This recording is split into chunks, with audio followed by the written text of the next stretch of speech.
As many, the chair recognizes the honorable member for Englerston. Thank you, Madam Speaker. Madam Speaker, I recall the words penned in 1958 by a Pastor Mosey Lister, who wrote, "Till the storm passes over, till the thunder sounds no more, till the clouds roll forever from the sky, hold us fast, let us stand in the hollow of thy hand, keep us safe till the storm passes by." Madam Speaker, I am delighted to have the opportunity to have my voice heard on behalf of the constituents of Englerston to the motion put forth by this most honorable House. Madam Speaker, allow me, if I may, to extend gratitude and congratulations to the Ministry of Youth, Sports and Culture, and in particular, the Youth Division, for hosting this year's Youth Month in the face of COVID-19, under the timely theme, Resilient Youth, Re-engineered for Re-emergence. Resilient Youth, Re-engineered for Re-emergence. I would also like to offer heartfelt thanks on behalf of myself and the constituents of Englerston to our frontline workers, more importantly and in particular, our youth frontline workers.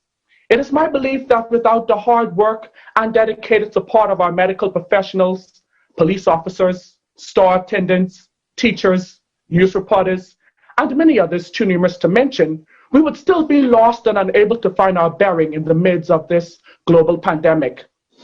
Madam Speaker, if someone would have told me 1 year ago that a world-altering pandemic of this magnitude was going to approach, I would have not believed them. However, we must face reality, which is unfortunately that such a pandemic is here, and we are all now and will forever be changed because of it. Madam Speaker, around the world, all eyes are on the spread of and the reaction to this COVID-19 pandemic. This pandemic is continuing to challenge families, education systems, healthcare systems, and the very way that we live our lives. There's no doubt of the severity of the public health crisis we are facing. In times such as these, Madam Speaker, excuses are not acceptable. If leaders panic, this can have a negative impact on the people. This statement has proven to be as true in the Bahamas and for many Bahamians as it is anywhere else around the world. When considering the new normal, it is important that we consider both the positive and negative aspects. Madam Speaker, the new normal before this pandemic was that many households were divided due to lack of time after school, work, and other seemingly more important activities. There was no time to sit down with our families and ask how our day had gone. In the past few months, the new normal has brought families together again around the same table. I am certain that all of my youth parliamentary colleagues assembled here can agree that this is a silver lining and one which was sorely needed. Madam Speaker, may I focus your attention on the educational system? It is apparent that the agencies responsible for the development and maintenance of our educational system have found it difficult to pull their resources together during these challenging times.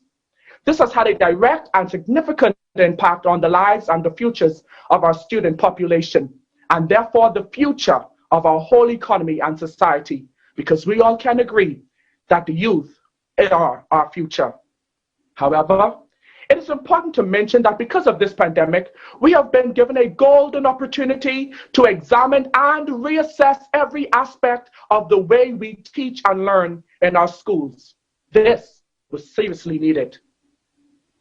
It is my belief that as a strong and vibrant nation, we need to be able to look at the human story in every case and use that as our #1 focus.